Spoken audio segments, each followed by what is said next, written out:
Um artigo publicado no dia 10 de abril, na prestigiada revista Science, dá destaque a importantes resultados para se entender partículas que apresentam estruturas bastante complexas, como aquelas que estão presentes no novo coronavírus.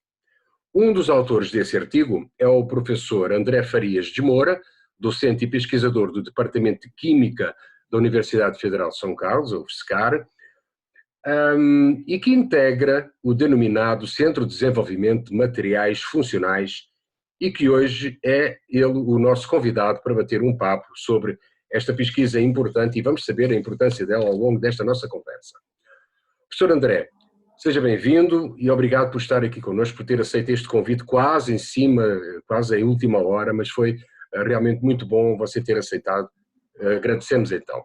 Essa pesquisa foi feita por um grupo grande de cientistas oriundos dos Estados Unidos, China e Brasil, cujo início remonta a 2012, através de uma parceria existente entre você e o professor Nicholas Kotov, da Universidade de Michigan, nos Estados Unidos.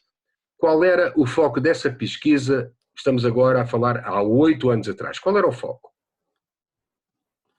Bom, eu, primeiramente, agradeço muito o convite. É uma honra estar aqui falando com você sobre o nosso trabalho. E, realmente, um trabalho como este, ele tem uma história longa. Não é algo que você começa e rapidamente chega nos resultados. Então, como você mesmo disse, em 2012, o professor Nicholas Kotov, ele veio para o Brasil durante uma semana, pouco mais, para participar de um congresso de Química Verde da IUPAC, que aconteceu lá em Foz do Iguaçu. E como as pessoas que convidaram ele eram daqui da UFSCar, do Departamento de Química da UFSCar, ele veio passar uns 3 dias aqui, deu um seminário, e foi uma dessas coisas fortuitas da ciência, uma serendipidade, que ele deu um seminário, eu discordei dele, disse que discordava de um resultado, ele tinha um artigo publicado na Nature e eu discordei do artigo dele. E ele ficou impressionado, eu mostrei os meus resultados, em uma conversa de 15 minutos tudo começou. Qual era o interesse em comum que nós descobrimos que nós tínhamos na época? Era auto-organização. A capacidade que pequenas moléculas, pequenas estruturas têm de sozinhas, eu só misturo elas de uma certa maneira, de uma certa condição, e elas se organizam em estruturas mais complexas. E nós tínhamos esse interesse em comum. E outra coisa que é importante, nós não sabíamos que nós tínhamos, mas nós tínhamos também um outro interesse em comum, que é a história da quiralidade, que é o fato de existirem coisas na natureza que têm mão esquerda e mão direita. Nós temos mão esquerda e mão direita. As moléculas do nosso corpo têm mão esquerda e mão direita. E esse interesse que foi amadurecendo nesses 8 anos e que resultou, entre outros trabalhos, nesse trabalho que nós publicamos na Science na semana passada. Que bom. É bom sempre discordar, porque da discordância nasce a luz, não é? Não é preciso estar, não é? É exatamente esse o ponto. A partir desse momento, outros pesquisadores convergiram, se congregaram em torno desse trabalho. Quais foram os desenvolvimentos que vocês atingiram através dessa junção de várias mentes, de várias opiniões? Olha, é muito importante entendermos que um trabalho dessa magnitude, ele realmente requer muitos talentos. Não é só a pessoa ter um equipamento e dominar uma técnica. A gente no Brasil às vezes pensa que é isso, eu vou usar o equipamento do fulano, ele é coautor. A autoria científica, ela tem muito mais a ver com ideias e com essas habilidades e competências. Então, ter o aparelho, na verdade, é o detalhe. A pessoa tem que ter o aparelho, tem que ter o seu equipamento, tem que ter o investimento para manter a pesquisa funcionando no laboratório. Mas o tamanho da equipe, no fundo, reflete isso. Uma pergunta complicada, a gente vai fatiando ela. O nosso método científico ele é reducionista, então a gente precisa pegar uma pergunta muito complexa e fazer subperguntas, perguntas menores, menos complicadas, e cada pergunta dessas remete a uma especialidade, remete a uma cultura científica de uma área específica. Então, não é raro num projeto desse, além de cientistas de materiais, químicos e físicos, você ter biólogos e matemáticos também. Então, eu acho que foi isso. A gente começa trabalhando pequeno. Então, por exemplo, nós estamos começando já a discutir o próximo. O próximo, eu conversei com o Kotov no meio da semana. Mais 2 dias, ele agregou o aluno de doutorado dele. Eu vou agregar nos próximos dias um dos meus pós-docs colaboradores. Então, a equipe vai sendo montada à medida que perguntas vão aparecendo, pessoas vão entrando. Esse é o processo natural para tratar problemas dessa complexidade. Então, a gente tem isso muito claro. No fundo, o nosso papel como os autores principais, os pesquisadores principais, é um papel muito gerencial. A gente tem que ter essa visão de entender qual é a pergunta e qual é a especialidade e, eventualmente, a pessoa que vai conseguir responder aquela pergunta parcial para nós. É como se você quebrasse um vidro e juntasse, depois cada vidro é uma pergunta e juntasse tudo novamente como se fosse um puzzle. Sim, sim. Se a gente voltar lá, século XVII, quando surge o método científico moderno, quando você pega, por exemplo, a descrição do método científico feita por Descartes no seu discurso do método, ele diz claramente isso. Você pega um problema complicado e você primeiro faz a análise. Você decompõe ele, segundo Descartes, nas palavras dele, em tantas partes quanto forem necessárias para melhor compreender. E o que ele propõe na sequência? É a síntese. Você, em algum momento, tem que fazer o caminho de volta. O que a gente percebe é, do século XVII até o século XX, a ciência foi basicamente reducionista. A gente olhava para a natureza e via complexidade e ia fatiando. Vou olhar o corpo humano, é muito complicado. Vou olhar um tecido, é muito complicado. Vou olhar uma célula, é muito complicado. Vou olhar uma organela dentro da célula, vou olhar uma molécula. O que nós percebemos é que agora, na virada do século XXI, é a primeira vez, na minha percepção, na história da ciência, que nós estamos conseguindo fazer de verdade o caminho de volta. Nós estamos conseguindo fazer esse caminho da síntese, de pegar todos os fragmentos de conhecimento que nós temos, não só da pesquisa que eu faço agora, mas da pesquisa que foi feita pelos que me precederam. E eu estou conseguindo, por ter mais pessoas, por ter mais equipamentos, melhores equipamentos, por ter computadores mais potentes, eu sinto que pela primeira vez nós estamos conseguindo fazer razoavelmente bem esse caminho de volta para entender a complexidade. Então, uma distinção que eu faço da ciência do século XX e do século XXI é que a ciência do século XXI é a ciência da complexidade. Ela não é mais a ciência que tenta simplificar para entender. A gente tenta entender a coisa complicada de verdade. Muito bem. No caso deste artigo publicado na Science, ele revela caminhos que podem ser importantes, neste caso e no momento atual, para combater a Covid-19. Eu pergunto que caminhos são esses, que portas é que podem ser abertas para o conhecimento deste novo vírus? Uma coisa que é importante que as pessoas precisam entender é que as leis físicas que regem um vírus são as mesmas leis físicas que regem toda a natureza e que regem esses materiais sintéticos que nós preparamos no laboratório. Por que nós preferimos, então, estudar a complexidade usando esse material e não diretamente um vírus? Vários motivos. O vírus, esse em particular, ele é muito infeccioso. Eu não posso manipular esse vírus num laboratório convencional, aberto. Eu tenho que ter uma instalação com um nível de segurança biológica muito alta.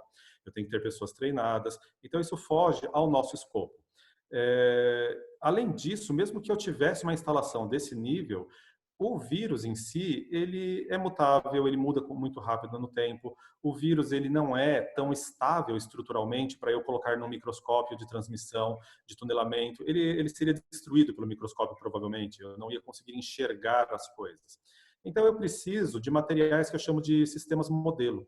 Se eu pego essa minha nanopartícula, ela é estável, eu consigo colocar ela para fazer as minhas análises de difração, de transmissão, de tunelamento, eu consigo fazer todas as espectroscopias sem que ela se degrade. Então, as mesmas leis naturais que fazem o vírus ter aquela forma, eu consigo, isso que nós demonstramos nesse artigo, que uma das geometrias que nós conseguimos obter complexas é uma geometria que lembra muito essa geometria de corona. Corona significa coroa, por causa dos espinhos. Então, essa geometria esférica com espinhos na superfície é uma das geometrias que nós conseguimos obter. Então, nós estamos, nesse estudo, mostrando quais são as forças microscópicas, as forças que atuam em átomos e moléculas, que fazem uma estrutura que é desorganizada crescer organizada dessa maneira. Entendi. Bom, além de entender como ela se forma, a outra coisa importante é entender para o que serve. O nosso trabalho ele já mostra que essa estrutura de espinhos ela é fundamental para a estabilidade dessas estruturas, para ela permanecer estável. Então, quando a gente fala que o vírus tem um tempo de vida numa superfície, ou num líquido, ou no corpo, essa estabilidade tem a ver com essa forma dele. E a outra coisa que nós sabemos que esses espinhos na superfície são importantes é reconhecimento. O vírus, para entrar em uma célula, ele tem que reconhecer aquela célula e vice-versa. As moléculas da superfície vão ter uma interação que a gente chama genericamente de chave-fechadura. É uma Quando espécie. aquele encaixe perfeito acontece, as duas estruturas interagem de uma maneira que, a partir dali, a infecção é inevitável. Então, se eu entendo isso, pensando para o futuro daqui para frente, uma das iniciativas é como que eu faço uma estrutura dessas que ela, da mesma forma que as células do meu corpo são reconhecidas pelo vírus, eu faço uma coisa sintética que o vírus também reconhece, só que reconhece e eu inativo ele. Reconhece e ele reage na superfície daquele nanomaterial e ele é oxidado, ele é destruído. Então, existe essa possibilidade, isso está sendo pensado, isso está sendo feito. Você coordenou a fase de modelagem computacional, não é? Deste trabalho. Sim. Ah, é um pouco vago, nós falamos para as pessoas que o professor André coordenou essa fase. Professor André, explique de forma mais ou menos compreensível para o público, para o leigo como eu, qual foi esse seu trabalho. Sim, sim. Primeira coisa importante, nós temos no Brasil, há cerca de 3, 4 anos, funcionando um dos maiores computadores do mundo, que é o Santos Dumont. Fica lá em Petrópolis, no Laboratório Nacional de Computação Científica. E esse supercomputador, ele nos oferece um poder de simulação muito grande. Para as pessoas terem uma ideia, assim, ele agora acabou de passar por um upgrade, ele tem alguma coisa como 50 mil unidades de processamento, 50 mil CPUs rodando em paralelo. Então, pensa a pessoa que está em casa lá, se tem o seu computador, o seu celular, que é dual core, quad core, pega isso e multiplica por 10 mil, por 15 mil, por 20 mil. Então, é desse tamanho o computador.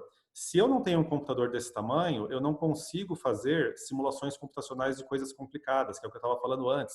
A complexidade. Se eu vou estudar uma coisa complexa, eu preciso de potência, eu preciso de uma máquina muito grande. O que nós fazemos? Lembra muito um videogame. Videogame todas as pessoas conhecem. Qual que é a diferença? Videogame, a pessoa fica lá interagindo com o jogo o tempo todo. O que nós fazemos? Lembra o videogame? A gente usa computadores, inclusive, que seriam muito bons para rodar um videogame, só que nós damos para, em vez de dar aquele cenário de uma batalha e depois ficar interagindo, soldados lutando, eu, na verdade, desenho, baseado em dados experimentais, baseado naquilo que a gente viu no laboratório, o que é o modelo de uma nanopartícula, o que é o modelo de uma proteína. Existem simulações de vírus inteiros. O coronavírus ainda é muito novo, ainda não deu tempo, eu ainda não tenho a estrutura dele medida em laboratório para desenhar no computador. Mas tem vários vírus de gripe, por exemplo, que nós conseguimos desenhar ele inteiro no computador, e aí eu rodo uma simulação que, como videogame, eu dou regras. Eu crio uma série de regras, só que essas regras não são regras que eu inventei, são as leis da natureza, é aquilo que eu falei. As leis naturais que regem a formação de uma nanopartícula são as mesmas que regem a formação de um vírus e regem o comportamento dele. Então, se eu consigo desenhar um vírus realista, colocar no supercomputador, com leis naturais que são corretas, que são as leis de Newton, que é as equações da mecânica quântica, as leis da termodinâmica, essas leis vão fazer com que eu veja, depois eu vou pegar, depois que rodar, eu não vou interagir igual no videogame, mas a hora que terminar, eu rebobino a fita e eu vejo esse filme acontecendo na minha frente. Então eu consigo ver, por exemplo, os mecanismos de interação. Então, o nosso caso, nós temos interesse de fazer uma nanopartícula que interage com o vírus. Na verdade, eu estou fazendo isso agora, não para o coronavírus ainda, porque nós não temos a estrutura dele. Mas nós temos um trabalho em andamento com os grupos da China e com o grupo de Michigan, que nós temos um nanomaterial à base de cobre, é um material que não é tóxico para nós, e que ele já foi demonstrado no laboratório, lá na China, ele consegue inativar vários tipos de vírus. Ele foi testado, por exemplo, com o vírus mosaico do tabaco, que é aquele que dá as pintinhas pretas na folha da orquídea. E Uhum. ele inativa o vírus mosaico do tabaco com especificidade sem ser tóxico, por exemplo, para a orquídea. É claro que eu estou trabalhando com um vírus de planta porque é seguro. Eu não preciso de um laboratório sofisticado, mas a hora que nós tivermos a estrutura do coronavírus resolvida, molécula por molécula, e isso vai acontecer, nós vamos resolver a estrutura dele, é uma questão de tempo, nós vamos conseguir desenhar esses nanomateriais que inativam ele de maneira específica. Qual foi a reação dos seus colegas americanos e chineses face à sua própria intervenção neste trabalho? Ah, em relação Em relação a todo ao... em relação ao trabalho em si, a sua participação, obviamente, que teve comentários dos seus colegas, não é? Sim, sim. Esses colaboradores, tanto nos Estados Unidos como na China, essa relação ela foi sendo construída ao longo desses 8 anos, primeiro com o grupo de Michigan, depois com o grupo de Jiangnan, que fica perto de Xangai. É um processo de construção, é um processo de se ganhar confiança mútua. A diferença cultural, principalmente com a China, é muito grande. Mas o que eu percebo agora, quase 8 anos depois, é que eu tenho uma confiança muito grande na qualidade dos resultados experimentais que eles produzem. Isso é importante. Eu tenho que confiar que ele mediu certo. Tá? Por outro lado, eles também ganharam uma confiança quase irrestrita nos modelos que eu desenho e rodo aqui no Brasil. Não só os modelos, que quando se diz que eu sou químico teórico, não é só uma questão de rodar simulações no computador. Eu tenho que ter uma compreensão de todas as teorias da química, não só da simulação computacional. E essas interpretações é o que eles valorizam mais, não é nem a simulação, é a capacidade de extrair da simulação conhecimento. Porque se eu simplesmente rodar a simulação, isso em qualquer supercomputador roda. O maior supercomputador do mundo está lá com eles na China. É imenso, ele é 1000 vezes maior que o Santos Dumont. Mas o que vai fazer a diferença não é ter o computador grande, é a capacidade de analisar aqueles resultados e extrair conhecimento da informação. Se não é só informação, é uma pilha de terabytes de números binários, mas como que eu extraio uma informação incisiva que vai ser útil para quem está na frente experimental, que vai ser útil para quem vai desenvolver o fármaco, que vai ser útil para quem vai tentar fazer a nanopartícula que inativa o vírus. Uhum. Esse é o meu papel, e eles valorizam muito isso. Esse é o retorno que eu tenho deles sempre, que é muito importante essa contribuição, que eu preciso dar essas ideias que são teóricas, mas que na mão deles, que são todos engenheiros, pessoas muito práticas, muito aplicadas, eles conseguem fazer, assim, eu consigo fazer a transição da teoria do livro para a teoria aplicada. Eles conseguem fazer essa transição da minha teoria aplicada para o material que vira tecnologia de verdade, que vira realmente a solução do problema. É mesmo uma corrente, ao fim e ao cabo é uma corrente que está aí amarrada, todo mundo sabe o que é que cada parte está fazendo e tem a confiança absoluta nesse trabalho dos seus pares. É isso que também é o resultado de muitos anos já de interação, obviamente. Não é? Professor, existe um número vasto de pesquisadores brasileiros que também assinam este artigo. Qual foi a missão de cada um, sinteticamente, obviamente, mas qual foi a missão de cada um para fechar o puzzle? Inicialmente, existem 4 ex-alunos nossos aqui do nosso laboratório, alunos meus e do professor Gomide, que já terminaram seu doutorado.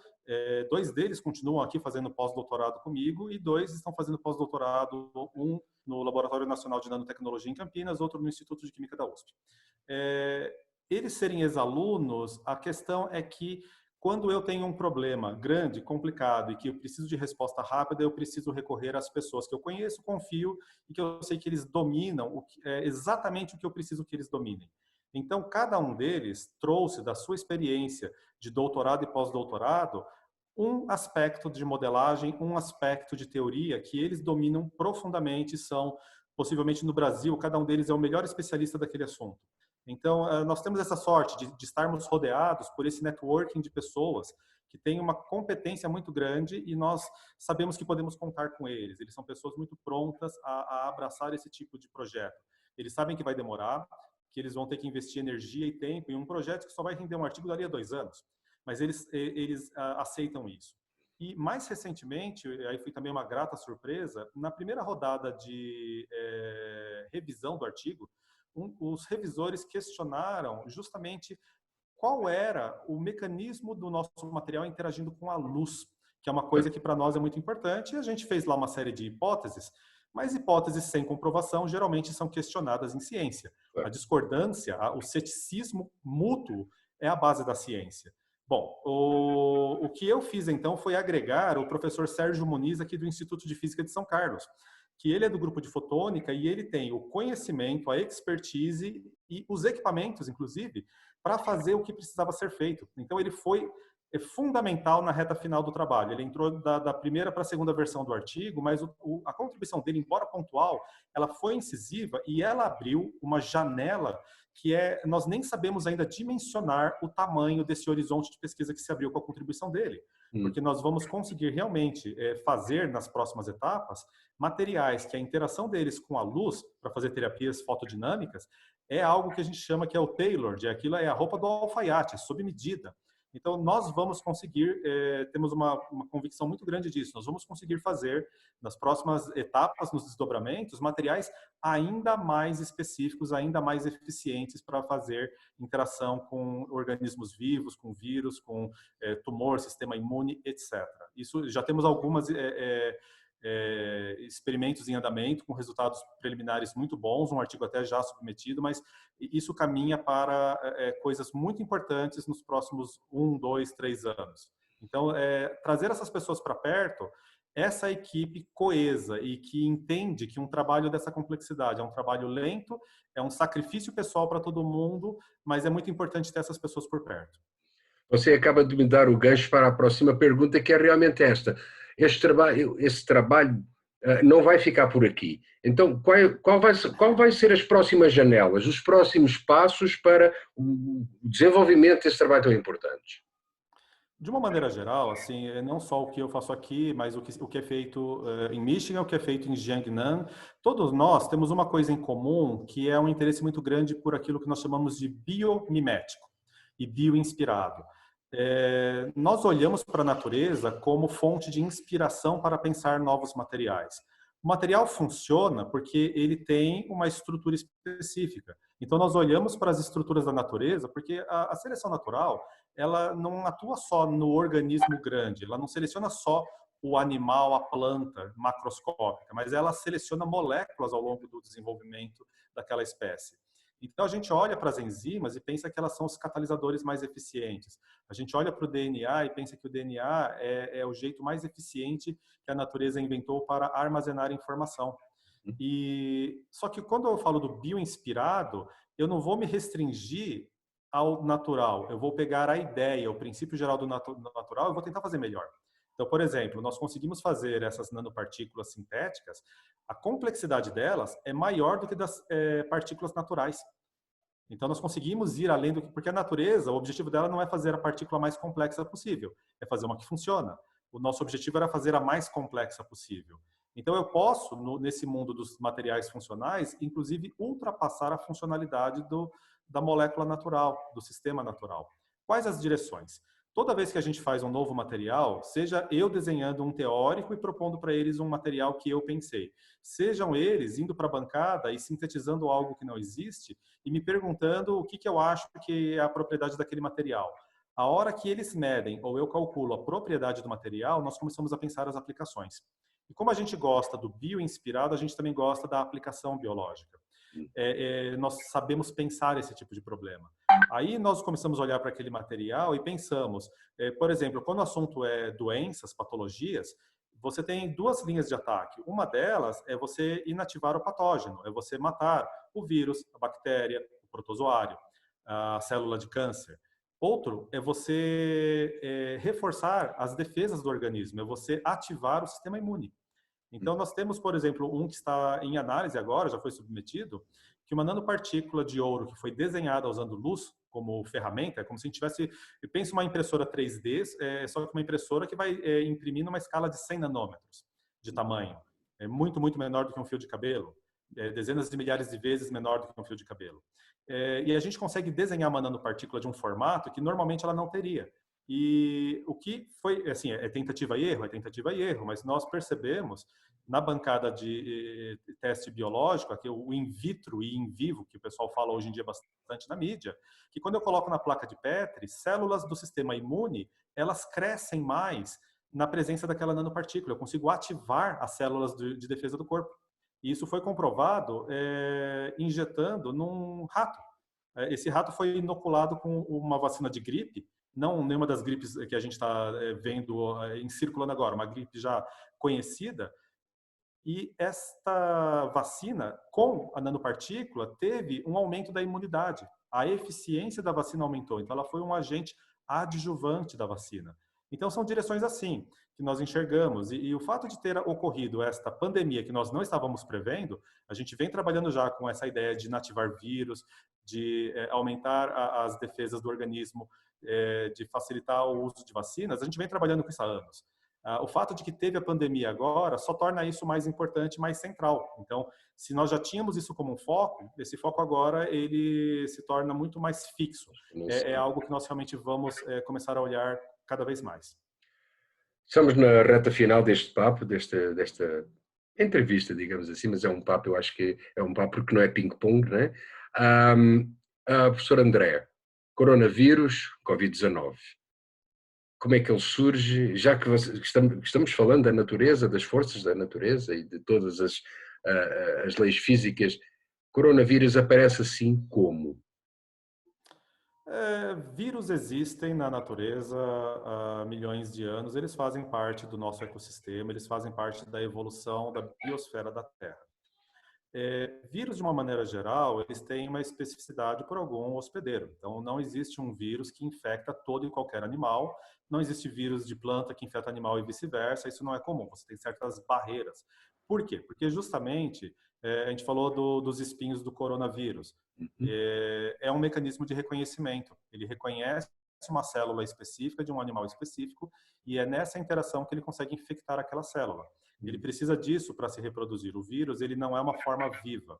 Ele contém informação biológica, mas ele próprio não consegue se reproduzir. Se você deixar ele parado, ele parece inanimado. Mas se ele encontra a célula específica que ele usa para se reproduzir, ele reconhece a membrana da célula, ele entra na célula, injeta o seu DNA ou RNA, dependendo do vírus, e ele vai usar as enzimas da célula para fazer as suas proteínas, os seus lipídios e o seu material genético, e aí ele forma outros vírus. Agora, como que um vírus como esse chegou a infectar seres humanos? Ele não é originalmente humano. Nós, comparando ele, por exemplo, com outros coronavírus que nós já tivemos epidemias em anos recentes, se eu faço a porcentagem de equivalência do DNA, do RNA, desculpe, dá 80% no máximo, não chega tanto. Mas quando eu comparo com animais, por exemplo, que existem na região da China onde apareceu a pandemia, você vai encontrar uma equivalência um pouco maior com relação ao pangolim e com relação a morcegos, a algumas espécies de morcego. Então, há uma discussão, não sabemos ainda.